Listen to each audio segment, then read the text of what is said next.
আসসালামু আলাইকুম। আশা করি সকলে অনেক ভালো আছেন। আজকের ভিডিওটিতে আমরা যে বিষয়টি নিয়ে আলোচনা করব সেটি হচ্ছে চলমান যুদ্ধে ইরান এবং ইসরায়েলের বর্তমান অবস্থান নিয়ে। আপনারা হয়তোবা সকলেই জেনে আছেন ইরান এবং ইসরায়েলের মধ্যকার যুদ্ধ বেশ কয়েকদিন ধরে উত্তপ্ত। এই অবস্থায় ইরান হামলা করেছে খোদ ইসরায়েলের ভূখণ্ডেই।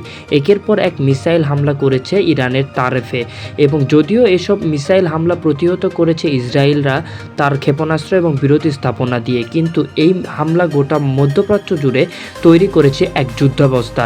তৈরি হয়েছে উত্তেজনা ও আতঙ্ক। লেজারের মতো দেখতে একটি রশি গাজায় আঘাত এনেছে এমন একটি ছবি সম্প্রতি প্রকাশ পেয়েছে। ব্রিটিশ গণমাধ্যম দ্য সানের দাবি এটি আসলে লেজার মিসাইল। ওই ছবিতে যে রশি দেখা গিয়েছে সেটি কিসের তা সত্যতা নিশ্চিত না করা গেলেও লেজার দিয়ে হামলার বিষয়টি উড়িয়ে দেওয়া যাচ্ছে না। বর্তমানে বিশ্বে যে কয়েকটি দেশের হাতে লেজার অস্ত্র রয়েছে, ইসরায়েল তাদের মধ্যে একটি। লেজার প্রযুক্তি তৈরির অস্ত্র এখনও খুব একটা বিকাশ লাভ করেনি, তবে এই অস্ত্র দিয়ে শত্রু ক্ষেপণাস্ত্রকে ঘায়েল করতে খরচ হয় খুবই কম। আবার বিদ্যুৎ সরবরাহ থাকলে চালানো যায় হামলা। তাই সামরিক শক্তিতে বলিয়ান দেশগুলো ঝুঁকছে লেজার অস্ত্রের দিকে।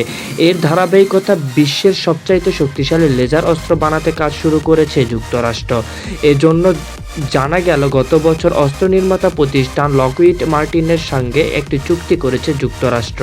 প্রতিষ্ঠানটি যুক্তরাষ্ট্রের সেনাবাহিনীকে 500 কিলোওয়াটের লেজার রশ্মি সরবরাহের ব্যবস্থা করে দিবে। একবার এমন অস্ত্র তৈরি হয়ে গেলে ওই লেজার বিমকে নিয়ে ক্রুজ মিসাইলও ধ্বংস করা সম্ভব। বর্তমানে মার্কিন সেনাবাহিনীর হাতে যে লেজার অস্ত্র রয়েছে তার ক্ষমতা 300 কিলোওয়াট পর্যন্ত।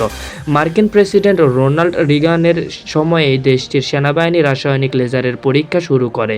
আন্তঃমহাদেশীয় ব্যালিস্টিক ক্ষেপণাস্ত্র আকাশেই উড়িয়ে দেওয়ার ক্ষমতা এবং লক্ষ্য ছিল মার্কিন সেনাবাহিনীর। যুক্তরাষ্ট্রের indirect fire protection capability high agency laser IFCI-HEL prototype এবং কর্মসূচির আওতায় তৈরি করা অস্ত্রের সক্ষমতা 300 কিলোওয়াট পর্যন্ত। কয়েক বছর আগে লকহিডের 300 কিলোওয়াটের লেজার রশ্মি একটি সিমুলেটেড ক্রুজ মিসাইল ভূপাতিত করতে সক্ষম হয়। তবে 2025 সালে লকহিড 500 কিলোওয়াটের লেজার অস্ত্র সরবরাহ করলে দৃশ্যপট আরও ভিন্ন হবে বলে মনে করা যাচ্ছে।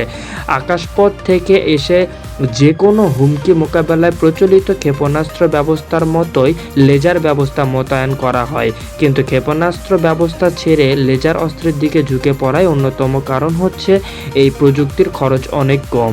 একটি মিসাইল লঞ্চ করতে যেখানে 50,000 থেকে $1.5 লক্ষ টাকার খরচ হয়, সেখানে লেজার ব্যবস্থায় তা মাত্র কয়েক ডলারে সম্ভব।